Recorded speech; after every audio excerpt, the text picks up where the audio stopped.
أشهد أن لا إله إلا الله وحده لا شريك له وأشهد أن محمدا عبده ورسوله أما بعد فأعوذ بالله من الشيطان الرجيم بسم الله الرحمن الرحيم الحمد لله رب العالمين الرحمن الرحيم مالك يوم الدين إياك نعبد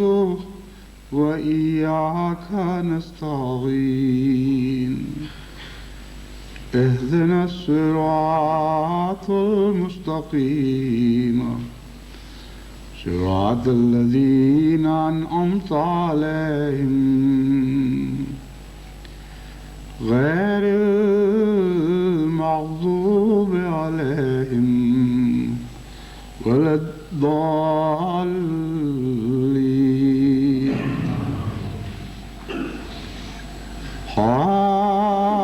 حامين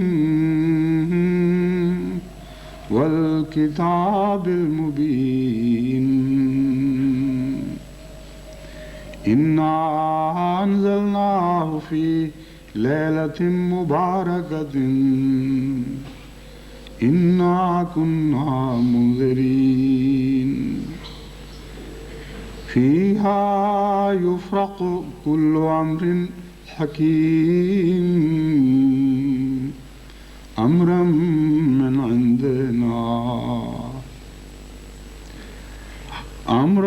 عندنا إنا كنا مرسلين رحمة من ربك إنه هو السميع العليم. سورہ دخان آیات 2-7. رمضان ایک دفعہ پھر امسال اپنے اس عشرے میں داخل ہو گیا ہے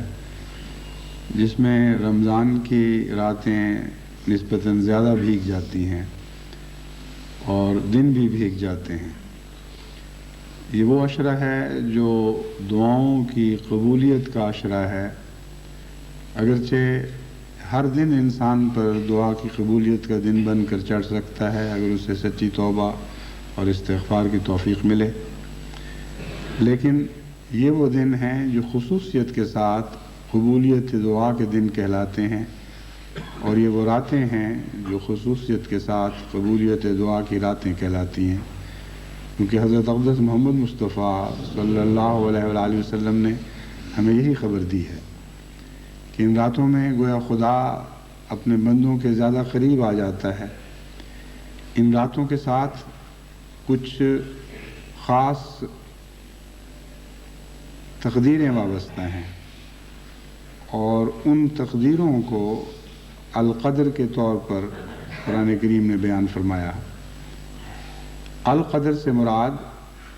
سارا نظام تقدیر بھی ہے، اور بھی اس سے بہت سے معنی ہیں جن سے متعلق میں مزید کچھ گفتگو کروں گا. مگر یہ وہ راتیں ہیں جن میں انسان کی تقدیر بنائی جاتی ہے، اور انسان اس تقدیر کی بننے کی راہ میں روک بھی بن جاتا ہے اور خود اپنے مقدر کو بگاڑ بھی لیتا ہے، اور خدا تعالیٰ کی طرف سے یہ فیصلہ ہوتا ہے کہ کس کا مقدر بنا ہے اور کس کا بگڑا ہے. ان معنوں میں بھی لیلۃ القدر کا تعلق ساری انسانی زندگی کے ماحصل سے ہے، اور انہی معنوں میں اللہ تعالیٰ فرماتا ہے خیر من الف شہر، یہ 1000 مہینوں سے بہتر ہے. 1000 مہینہ انسان کی اوسط زندگی کو ظاہر کرتا ہے، اور ایک قدر کی رات جس میں انسان کی تقدیر بن جائے وہ اس کی ساری زندگی سے بہتر ہے، کیونکہ اس کے ساری زندگی کی غفلتیں، اس کے گناہ اس رات میں دھوئے جا سکتے ہیں. اور اگر یہ رات اسے نصیب نہ ہو تو ساری زندگی باطل ٹھہرتی ہے۔ لیلۃ القدر جس کی تلاش کا حضرت اقدس محمد مصطفیٰ صلی اللہ علیہ وآلہ وسلم نے آخری عشرے میں طاق راتوں میں حکم دیا ہے، اس کا ایک تعلق تو فرد کے ساتھ ہے اور ایک معین رات کے ساتھ ہے۔ یعنی ایسی رات آتی ہے جس میں قبولیت کا ایک خاص لمحہ انسان کو عطا کیا جاتا ہے، اور یہ رات ایک معین رات بن کر آتی ہے، اور آخری عشرے میں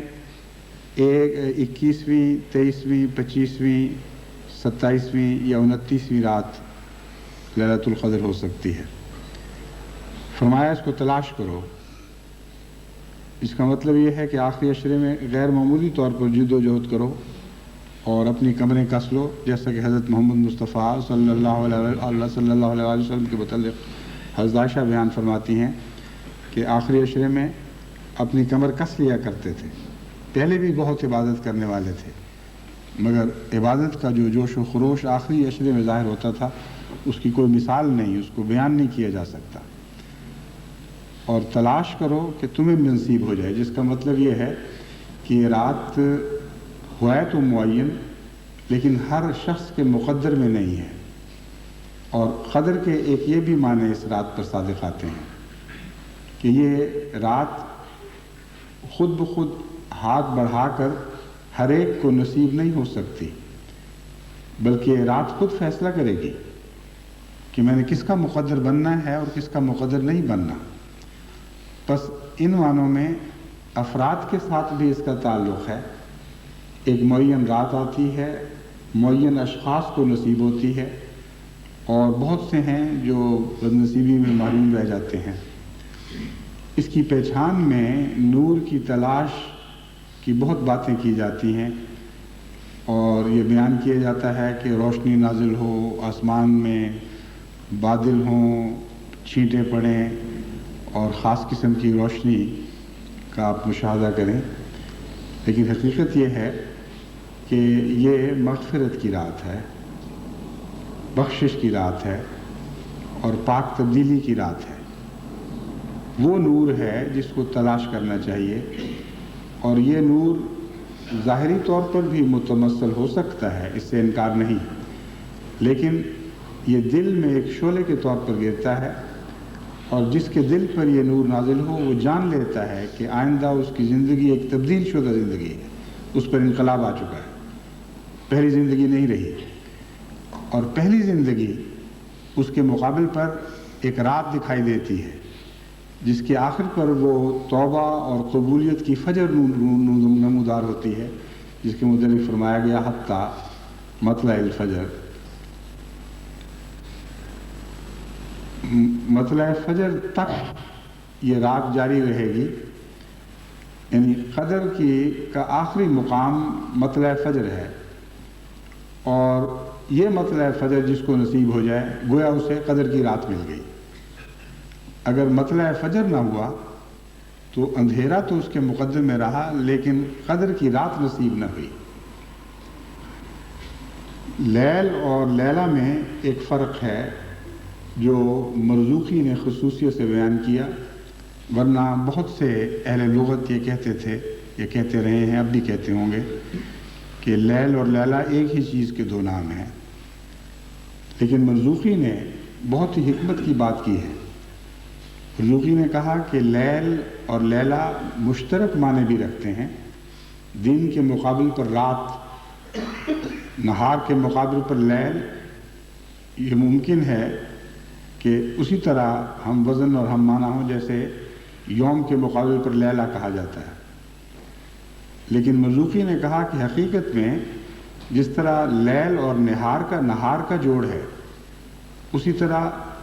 یوم اور لیلہ کا جوڑ ہے، اور ان دونوں کے اندر مشترک معنی پائے جاتے ہیں۔ نہار ایک عام دن کو کہتے ہیں، زمانے کو نہیں کہتے۔ چنانچہ قرآن کریم میں آپ کو کہیں بھی نہار کا لفظ ایک وسیع زمانے پر اطلاق پاتا ہوا دکھائی نہیں دے گا، لیکن یوم کا لفظ ہمیشہ قرآن کریم میں ایک معین دن سے بہت بڑھ کر ایک پھیلے ہوئے وسیع زمانے کو ظاہر کرنے کے لیے بیان فرمایا گیا۔ چنانچہ 6 ایام میں زمین و آسمان کی پیدائش یہ ظاہر کرتا ہے کہ بہت وسیع زمانے سے بھی یوم کا تعلق ہے۔ پھر ایسے یوم کا ذکر قرآن کریم میں فرمایا جو 1000 سال کا مدت کے برابر ہے، اس شمار کے مطابق جو ہم کرتے ہیں۔ 5000 سال کا دن بھی بتایا گیا اور 50,000 سال کا یوم بھی بیان فرمایا گیا۔ تو اگر مرزوقی کی بات درست ہے اور یقیناً درست ہے تو لیلہ میں بھی اسی طرح وسعت پائی جائے گی اور وسیع زمانہ پایا جائے گا۔ حضرت صلی اللہ علیہ وآلہ وسلم کے پیغام کا اور قرآن کریم کا کسی ایک معین رات سے جو نہار کے مقابل کی لیل ہو تعلق نہیں ہے، بلکہ ایک ایسی وسیع رات سے تعلق ہے جس کے مقابل پر یوم آتا ہے اور جو وسیع زمانہ رکھتی ہے۔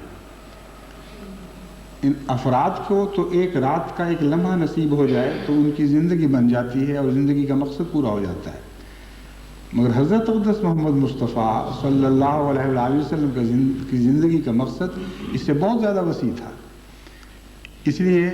آپ کے اوپر لیلۃ القدر کا مضمون اپنی پوری وسعت اور پوری شان کے ساتھ چسپاں ہوگا، اور ہرگز اسے ایک عام انسان کے اوپر صادق آنے والے لیلۃ القدر کے مضمون کے مساوی قرار نہیں دیا جا سکتا یا مشابہ بھی قرار نہیں دیا جا سکتا۔ یہ وہ معنی ہیں جن کی طرف حضرت اقدس مسیح موعود علیہ السلام نے توجہ دلائی اور فرمایا کہ لیلہ سے مراد حضرت محمد رسول اللہ کی نسبت سے یہ بنتی ہے کہ سارا زمانہ معصیتوں اور دکھوں میں کلیتاً ڈوب چکا تھا۔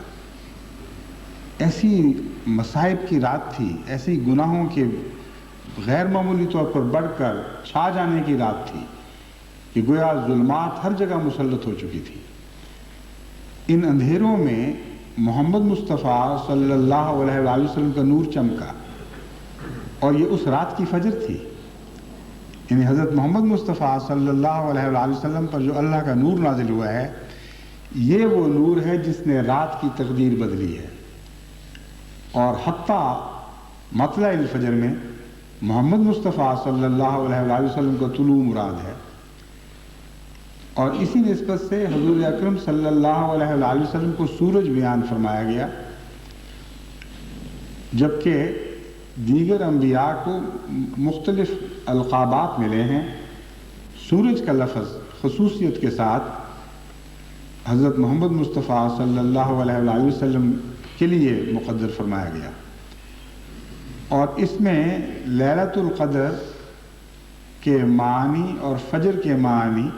مضمر ہیں، یعنی خدا کے اس فیصلے میں کہ محمد رسول اللہ صلی اللہ علیہ وسلم کو سورج بیان فرمایا جائے۔ لیل کبھی نصف دنیا پر آتی ہے، کبھی دوسری نصف دنیا پر آتی ہے، اور سورج وہ ہے جو دونوں دنیاؤں کی قسمت بدل دیتا ہے، دونوں دنیاؤں کے اندھیروں کو باطل کر کے دن چڑھا دیتا ہے۔ حضرت اقدس محمد مصطفیٰ صلی اللہ علیہ وآلہ وسلم نے جو عالمی انقلاب برپا فرمانا تھا، اس کا تعلق زمین کے کسی ایک خطے سے نہیں تھا، بلکہ تمام کائنات پر جو رات چھا جانی تھی اور چھا چکی تھی۔ چھا جانی کے معنوں پر میں مزید روشنی ڈالوں گا۔ جو چھا چکی تھی رات، اس کا ذکر کرتے ہوئے میں پھر اس مضمون کو شروع کرتا ہوں۔ وہ ایسی رات تھی جس کے متعلق قرآن کریم فرماتا ہے ظہر الفساد فی البر والبحر، یعنی خشکی اور تری سارے فساد سے بھر گئے تھے۔ اس وقت قدر کی رات کیوں قرار دی، اس رات کو قدر کی رات کیوں قرار دیا گیا جو گناہوں اور ظلمات کے غیر معمولی طور پر دنیا پر چھا جانے اور اس کو مغلوب کرنے کی رات تھی؟ اس لیے کہ قدر کی رات میں خدا نے اس رات کی آخر سن لی اور اس رات کو دن میں تبدیل کرنے والا سورج چڑھا دیا، اور حضرت محمد مصطفیٰ صلی اللہ علیہ وآلہ وسلم کی فجر ظاہر ہوئی۔ ان معنوں میں حضور صلی اللہ علیہ وآلہ وسلم فجر بن کر دنیا معصیت پر طلوع ہوئے اور جس نے بھی حضور صلی اللہ علیہ وآلہ وسلم کی روشنی کے حصول کے لیے اپنے کواڑ کھولے، اپنے روشن دان کھول دیے، اپنے دل کے دریچے کھول دیے، اس نے حضور صلی اللہ علیہ وآلہ وسلم کے نور کو پا لیا اور اس کے تمام اندھیرے روشنیوں میں بدل گئے۔ جس نے اس نور کے سامنے آنے سے گریز کیا کہ اس کی نور کی روشنی کو قبول کرنے میں اپنی ذات کے خلاف خساست سے کام لیا اور کنجوسی سے کام لیا، کچھ کونوں پر پردے ڈال رکھے اور کچھ حصے اس نور کے لیے پیش کر دیے، ان کی حالت ملی جلی سی حالت ہے۔ حضور صلی اللہ علیہ وآلہ وسلم کے فیض سے کسی حد تک فیض یاب ہوئے اور کچھ اندھیرے کونے باقی رکھ دیے۔ ان سے کیا سلوک ہوگا اس کے متعلق قرآن کریم سے پتہ چلتا ہے کہ اللہ تعالیٰ چاہے تو ان کی مغفرت فرما دے، چاہے تو ان کو پکڑ لے۔ ان کا معاملہ محفوظ معاملہ نہیں ہے اور مقام خوف ان کے لیے موجود ہے۔ بس اس مقام خوف کو دور کرنے کے لیے یہ رات آتی ہے جو انفرادی پیغام بن کر آتی ہے۔ امت محمدیہ میں صلی اللہ علیہ وآلہ وسلم بھاری تعداد ایسے انسانوں کی ہے جو مقام خوف پر موجود ہیں۔ حضرت صلی اللہ علیہ وآلہ وسلم کے نور کی پوری طرح قدر نہیں کر سکے۔ بہت سے ان کی زندگیوں کے گوشے اندھیرے ہیں، بہت سے ان کے اخلاق تاریک اخلاق ہیں، اور وہ ان اخلاق کے ذریعے حضرت صلی اللہ علیہ وآلہ وسلم کے نور کو منعکس نہیں کرتے، بلکہ اپنی ذات کی تاریکیوں کو اخلاق کی شکل میں دنیا پر ظاہر کر رہے ہوتے ہیں۔ بس یہ عجیب قسم کا ایک مجموعہ تضاد بن جاتا ہے۔ کچھ نور ہے جو حضور اکرم صلی اللہ علیہ وآلہ وسلم کی نمائندگی میں ظاہر ہو رہا ہے، اور کچھ اندھیرے ہیں جو اپنی ذات سے پھوٹ رہے ہیں۔ اس کیفیت میں مسلمانوں کی بھاری اکثریت مبتلا ہے۔ ان کے لیے صبح کیسے نازل ہوگی؟ ان کے اندھیرے کس طرح راتوں میں روشنیوں میں تبدیل کیے جائیں گے؟ اس کے جواب کے طور پر یہ لیلۃ القدر ہمیں ایک نعمت خدا تعالیٰ کی طرف سے عطا ہوئی ہے، اور یہ فرمایا گیا ہے کہ تم سارا سال جتنی کوشش کرتے ہو، ساری زندگیاں جتنی کوشش کرتے ہو، اور تم ان کوششوں کے نتائج حاصل کرنے میں ناکام رہ جاتے ہو، تمہارے لیے مایوسی کی کوئی بات نہیں۔ جس ذات کو میں نے دنیا کے اندھیروں کو روشنی میں تبدیل کرنے کے لیے بھیجا ہے، اس ذات پر جس رات میں نے یا جن راتوں میں میں نے قرآن کریم کا نزول فرمایا،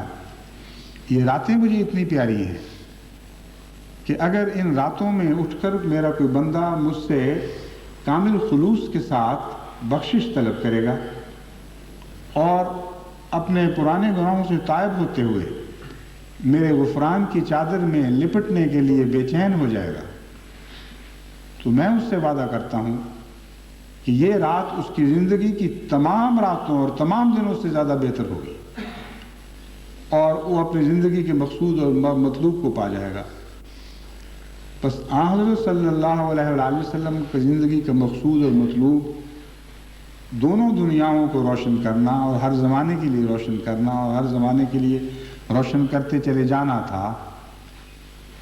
اور افراد کے لیے پیغام یہ تھا کہ وہ ایسی رات کو تلاش کریں جس سے ان کی ساری زندگی روشن ہو جائے۔ چنانچہ لیلۃ القدر کا دور، یعنی اس آخری عشرے کا دور، ہمارے لیے وہ مبارک رات لے کر آتی ہے۔ لیکن افسوس ہے کہ ہم اکثر اس عشرے کی خاص راتوں میں سے گزرنے کے بعد، لیلۃ القدر کو تلاش کرتے ہوئے گزرنے کے باوجود، پھر واپس اپنی تاریک راتوں کی طرف لوٹ جاتے ہیں۔ وہ تاریک راتیں جو ہمارے اپنے گناہوں اور ہماری اپنی کمزوریوں کی راتیں ہیں، جن کو لیلۃ القدر نہیں کہا گیا، جو صرف راتیں ہی ہیں، کیونکہ ان کے ساتھ قدر کی کوئی خوشخبری نہیں دی گئی۔ بس یہی وہ راتیں ہیں جو قدر کی راتیں ہیں، جن میں خدا تعالیٰ کی تقدیر خیر بھی ظاہر ہوتی ہے اور تقدیر شر بھی۔ تقدیر شر ان بد نصیبوں کے لیے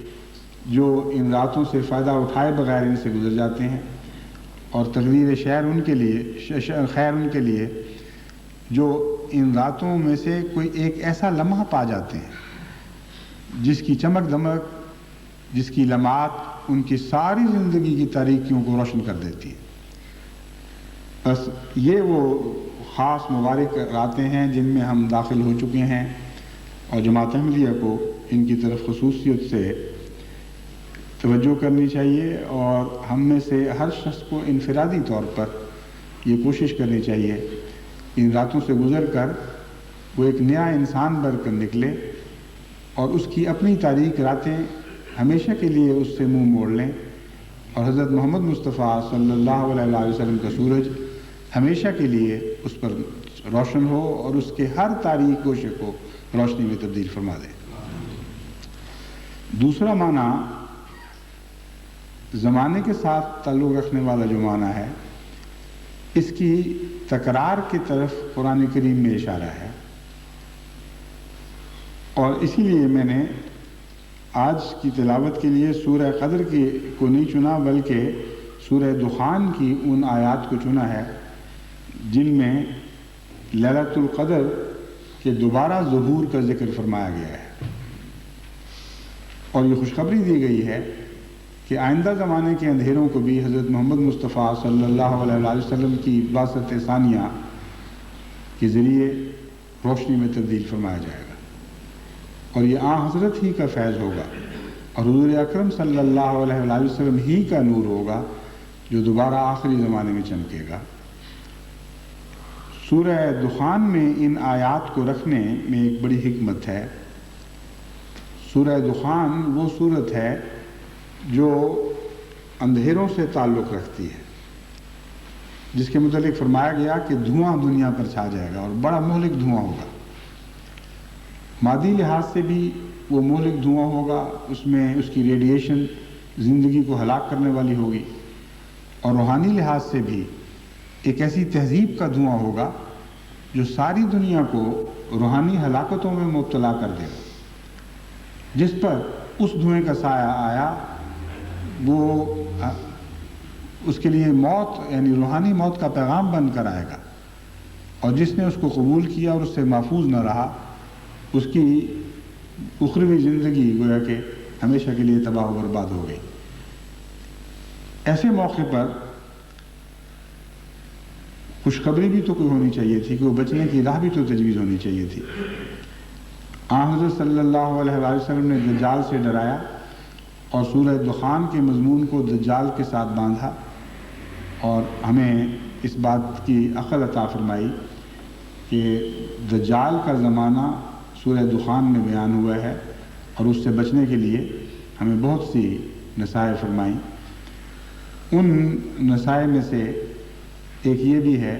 کہ ہم دجال کے زمانے سے بچنے کے لیے سورہ کہف کی پہلی چند 10 آیات اور آخری 10 آیات کی تلاوت کیا کریں، کیونکہ ان میں دجال کی نشاندہی ہوتی ہے، دجال کی دونوں حیثیتوں کی نشاندہی ہوتی ہے، اس کے مذہب کی بھی تعیین کی گئی ہے کھلے کھلے لفظوں میں، اور اس کی سائنسی ترقی کا بھی آخری صورتوں میں ذکر ہے۔ یوسنون سنا کہہ کر فرمایا کہ وہ صنعت و حرفت میں اتنا حیرت انگیز ترقی کرے گا کہ وہ خود بڑے فخر سے یہ سمجھا کرے گا اور سوچا کرے گا کہ دیکھو میں کس شان کا خالق بن گیا ہوں، کیسی عجیب اور عظیم صنعتیں پیدا کر رہا ہوں، گویا وہ خدا کے مقابل پر خدائی کا دعوے دار بھی بن بیٹھے گا۔ ایسے موقع پر ان کے دجال کے 2 فتنوں سے بچنے کی طرف اشارہ فرمایا گیا۔ ایک فتنہ مذہب کا فتنہ ہے، یعنی خدا کے ساتھ شریک ٹھہرا لینا اور عاجز بندوں کو خدا کا واقعتاً بیٹا قرار دے دینا، اور دوسرا فتنہ ان کی تہذیب اور تمدن اور صنعتوں کے نتیجے میں پھیلنے والے شر کا فتنہ ہے۔ بس اس موقع پر ان سے بچنے کے لیے کیا ظہور پذیر ہوگا؟ فرمایا گویا کہ ایک اور لیلۃ القدر جو محمد مصطفیٰ صلی اللہ علیہ وسلم کی لیلۃ القدر ہے، آخری زمانے میں بھی ظاہر ہوگی،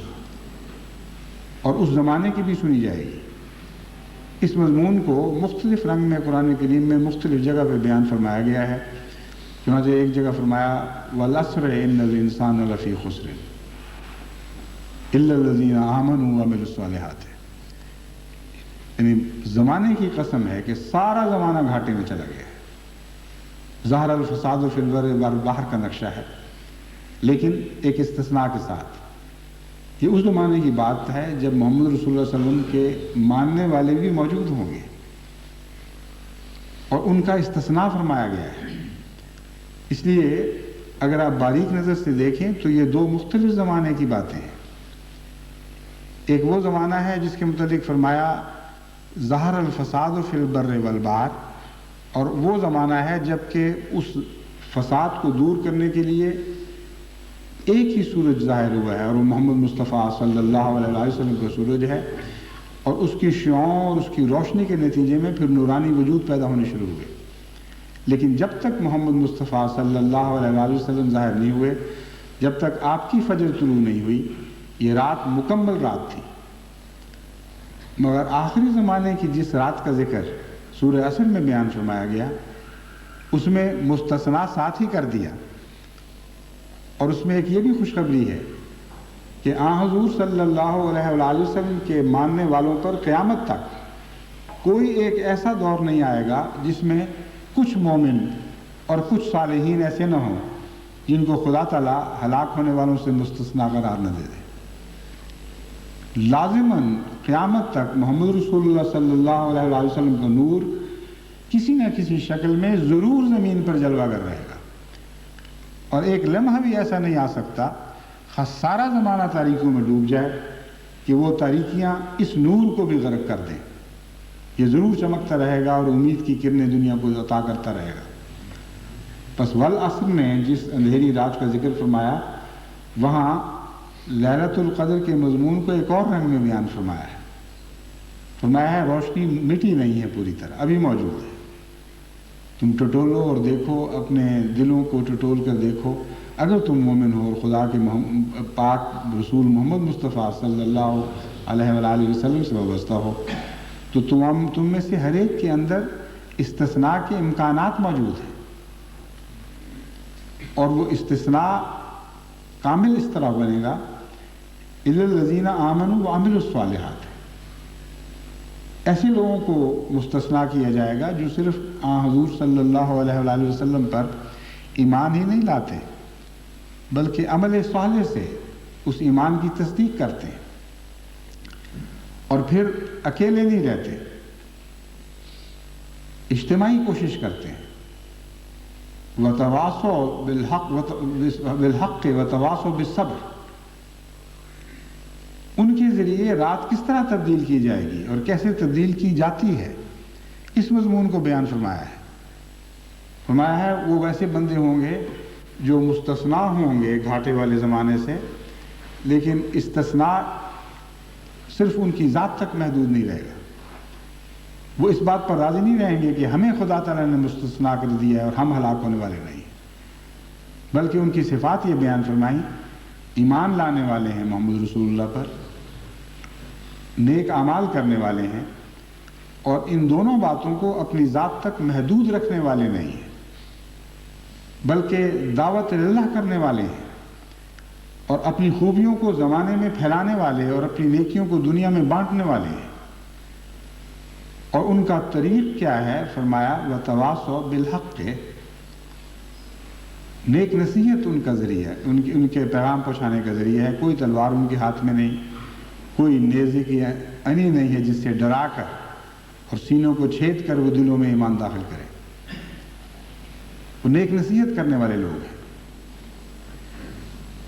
اور نیک نصیحت ایسی جو حق کے ساتھ کرتے ہیں، حق بات کی کرتے ہیں اور حق پر قائم رہتے ہوئے نیک نصیحت کرتے ہیں، اور پھر دنیا خاص سنے یا نہ سنے مایوس نہیں ہوتے،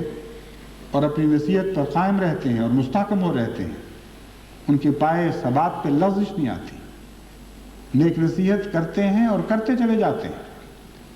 اس بات سے قطع نظر کہ کوئی کیسے ان کی نصیحت کا جواب دیتا ہے۔ چنانچہ فرمایا وَتَوَاصَوْا بِالصَّبْرِ، وہ صبر کے ذریعے نیک نصیحت کرتے ہیں۔